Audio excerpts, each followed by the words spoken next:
Hi, Lewis. Hello. Thanks for helping my project. Of course. Can you say a little bit about yourself? Yeah, so I'm Lewis. I'm a freshman at Cornell University right now, and I'm studying chemistry. And yeah, I like to ski, and what are my other hobbies? Like horror movies. Oh, wow. Today's a perfect day for that, being Halloween. Yeah, not too bad. I like to go all out with my costumes, but this year I didn't really have the time. But when is Waluigi this year? So, horror movies, does Squid Games count? I don't know. Yeah, I would count Squid Game. It's the psychological horror aspect. Yeah, I've been enjoying it so far. I haven't watched the whole thing yet. Well, how far are you into it? I think episode 5. Okay. Yeah. Let's see, we had green light, red light. That's already happened. Right. We had them get out of the game. That was episode 2. And the cookies. They got back. Oh, you were at the cookies one. I saw the cookies one, and then I was like falling asleep during the tug of war one. Oh, so the cookies one, the friend knows what the game is. Right. And he sees his friend choosing the hardest thing, the umbrella. Yeah. And he he's screws like, him over. Yeah. How does that make you feel? Yeah, that's interesting because it's not really the final round. So like if it was the final round, maybe I could understand it because he was like, because in that case, it's really like if he gets eliminated, then you're getting a ton more money. But if it's 3 rounds before the final round, you're kind of just screwing your friend over. I mean, I wouldn't screw your friend over for money either way, but still, yeah. Have you ever watched this series Highlander? No. Okay, but it's like this thing about these people, they live forever, and they're like, at the end of the story, there can only be one of them. And so you have like a couple of them teaming up, knowing that at some point they're going to have a final battle, but they need to like protect themselves and take over the other people. So it just felt kind of like similar type of, cooperation, competition problem as that. So, okay. Yeah. I should take a look. So, did you know that NASA plans to send people to the moon? Yeah, I did. I actually went to. Are you familiar with the International Aeronautical Conference? I am. I went to the one in Guadalajara in 2016 to watch Elon Musk talk about the interplanetary transportation system. Wow. Later to be called the BFR and now Starship. No way. But did you go to ISC? I did. I went in 2019. 2019. It was in Washington, D.C. Oh, Washington, D.C. Yeah. Okay. And the year before that was in Australia, I think. Right. Okay. Right. Yeah. I think it was like the first time in 20 years that it was in the U.S. So I was like, I gotta go. So I took a few of my buddies. We went. We saw the head of NASA at the time talk about Project Artemis. Brian Stein. Yeah. Mm-hmm. And then there was a Q&A panel with some astronauts as well. And it was public day, so they had all the booths for like the different space organizations set up. So we walked around and saw all that. It was really neat. Yeah. Wow. So, what do you think about it?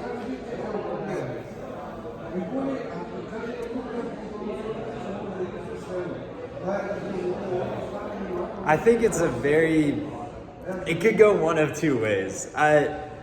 The reason I like space is because it's this entity that doesn't really have like any importance to any one nation, right? So we all can kind of come together to try to conquer it. And in this case, with going to the moon, it seems like there's a little bit more competition with Blue Origin and SpaceX and Boeing, all these companies competing to try to get to one goal.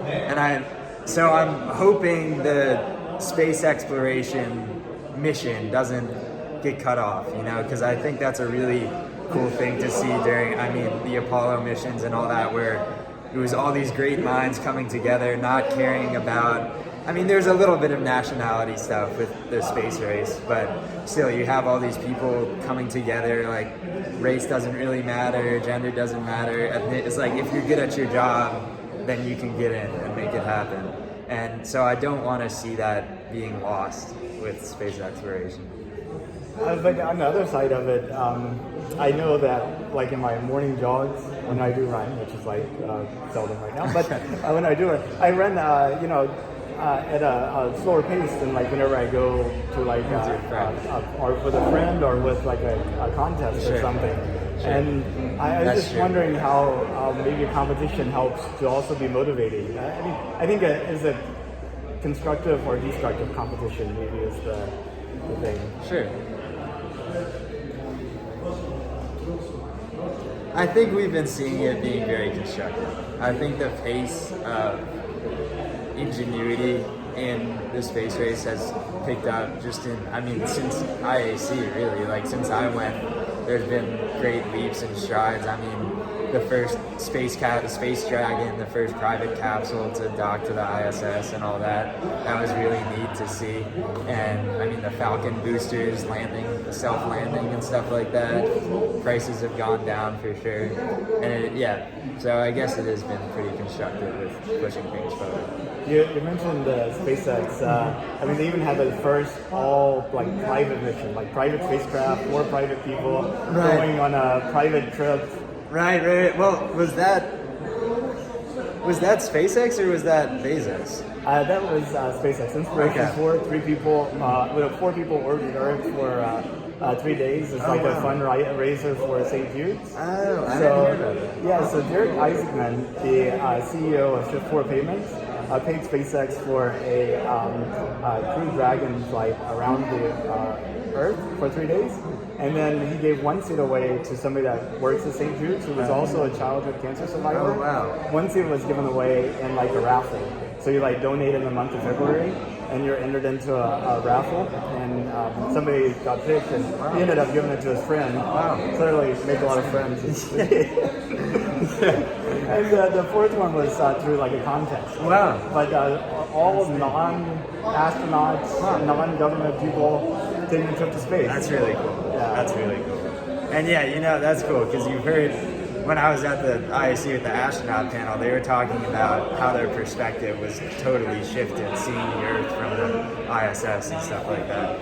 And it seems like it would be good to have more people get that type of perspective. I've always wondered if the expectation makes it harder to have that. Like, it's like somebody tells you this is like going to be the most awesome thing ever, and you like get up there and you're like, Right. Yeah, maybe we shouldn't build all the hype around it. Like, how world changing was it? How world changing? And you feel like you have to come up with something at that point. Right. Oh, would you take a trip to space? Yeah. You would? Like Like to the moon? possibly. Immigrate to Mars. Oh wow. Maybe. I'm thinking about being an astronaut at some point, so I don't know. We'll see. I think we'll need a lot of chemists on Mars. You know? Yeah, that would be cool. The Martian, that was really cool movie and the book too. Yeah, it would be. I mean, that would be quite an experience. I don't even know what to say. Well, that's cool. I really appreciate your time. Did you have any questions for me or anything you wanted to add? Well, have you worked at NASA? I have not. in the past, I do or- volunteer at Okay. Space Center Houston once a month. Cool. And I have like the North Houston Space Society that I put together. It's Oh, wow. we have monthly meetings with like guest speakers and Okay. do outreach and that type of thing. Wow, that's great. But it's just a hobby of mine. The That's path awesome. not taken. Yeah, for sure. Well, we need plenty more hobbyists, right? Everything doesn't have to be a job.